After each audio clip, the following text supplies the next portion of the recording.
Yerp, this perp back with another video, and I just got done watching Snowfall Season 5, Episode 2. But before I get into my thoughts on this episode, I wanted to address some things that I missed in the first episode, like White Rob dying, also him shooting his friend, and just Louis talking to that cop that we saw in the first episode. So there's a lot of interesting things. So my perspective on the first episode has definitely changed. Let me know your thoughts in the comments below about these first two episodes. I think we're in for a treat this season. I think we're definitely getting towards an end game. But anyways, let's get into this episode, because your boy Teddy is back, and he's back in a really interesting way. So for the most part, Teddy's been kind of behind the scenes, kind of doing his own thing, but you could tell that he lives and breathes this stuff, and it's very similar to Franklin. They have those parallels with their characters that, like, this is all they know. And, you know, the way Teddy gets himself in is because things aren't going as planned as far as, you know, what the kind of CIA is wanting to do with this whole war on drugs and stuff. It's kind of blowing up. Your boy Grotto, I don't know, whatever. Your boy is an issue. He's sitting there pocketing money while Franklin's asking him, yo, can you just cut down on the supply? Like, you know, give us a discount. Not knowing that, you know, he's leaking money and it's affecting different places like Nicaragua and stuff like that. So it's really bad for business. And we also find out that Franklin has done something to Alton. Most likely killed him. They killed him off camera. It is what it is.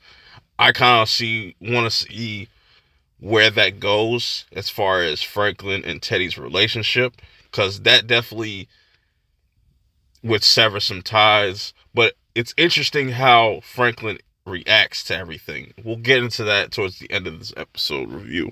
So speaking of Franklin and his girl, I'm just gonna call her V. She has a really weird name. I think it's like Verniqua. I don't know. I'm just gonna call her V.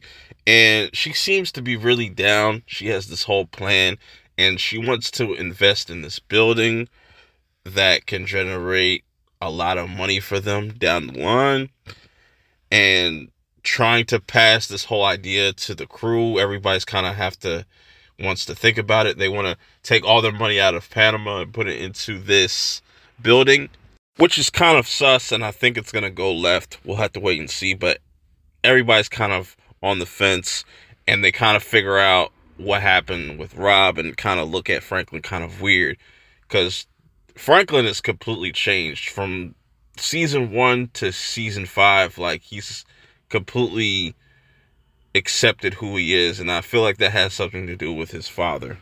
I also think with him having his own kid on the way, he's starting to kind of think about that and what type of father he wants to be for his son. So that's really interesting within itself.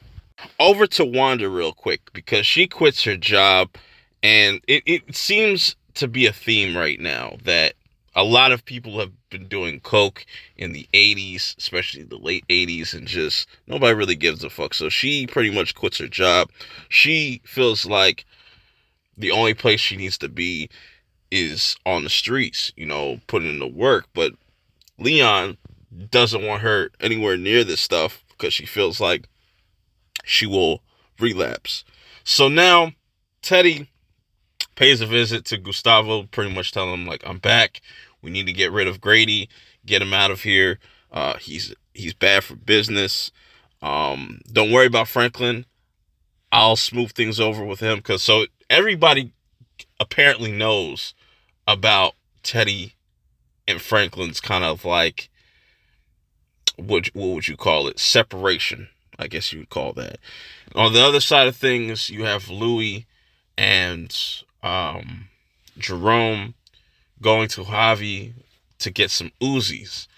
Who they're going to use those Uzis on, I have no idea. I guess they're just picking it up. But they say some interesting things that I feel like are foreshadowing something in this season, or a future season that these two characters may die, because Javi also mentions that that these two remind him of like the classic Bonnie and Clyde and stuff like that. And I like that little back and forth that Jerome and Louis have and stuff. I really like these characters, and hopefully they could make it out this season. Let me know your thoughts on that, if you feel like this was foreshadowing something bad to happen in the near future with these characters. So now Franklin taps in with his mom and tries to tell her the good news. She kind of sounds weird, and maybe she is kind of upset with the whole Alton thing. Who knows? And they're probably at somewhat of a disconnect. We'll have to wait and see. Hopefully she hasn't gone down this route. But what's fascinating is, you know, Franklin touching base with Leon, and how Leon is really doing things different. He just wants to be in his community. He doesn't really care about Franklin's ventures or nothing like that. But it's only a matter of time before Leon just kind of falls in line, but he still wants to kind of just do his own thing. But he does give Franklin, you know, his flowers for having his kid, and you know what I'm saying. So going over to Teddy, and he confronts Grady, and they have this really cool back and forth, and just, I like how Teddy just pops up. And you know, when Teddy pops up, it's kind of a problem. Like, somebody's going to end up dead, or he wants something from that person. And Grady should have kept that gun on him, because he was talking some hot shit to Teddy, and then just, you know what I'm saying, he didn't think that Teddy wouldn't come back for him. He put something in his drink and just said, look, you're bad for business, and this is what had to be done. Then we get towards the end of the episode where Teddy goes to visit Franklin, and he sees that he's living the life, lets him know that Grady was bad for business, and he had to do what he had to do. But definitely Franklin has his guard up, and he's keeping his distance. And I like how they kind of act somewhat friendly, even though Teddy knows what he did, and Franklin, I think, is aware, and these two don't really see eye to eye. But we'll see where this whole relationship goes, because now things are kind of interesting, and I want to see where these other characters are at. Like, where is Franklin's mom? Is she in the right mental state, or is she like indulging in something like alcohol or something like that? Like I said, I want to apologize for missing out on those key details in episode 1, and I want to see where that all goes. And that goes to show you how cold Franklin has become, to the point where he's killed now 2 of his closest friends. Like, Rob was there from the beginning, you know what I'm saying? And even he mentions to Leon, I remember that time when we were with Kevin on the beach and stuff like that, and you could tell that Franklin misses the old days, but, you know, he's too stuck in his new way. Overall, I enjoyed this episode. I want to get y'all's thoughts on this episode. Let me know in the comments below. Until next week, I'll see y'all in the next one. Peace.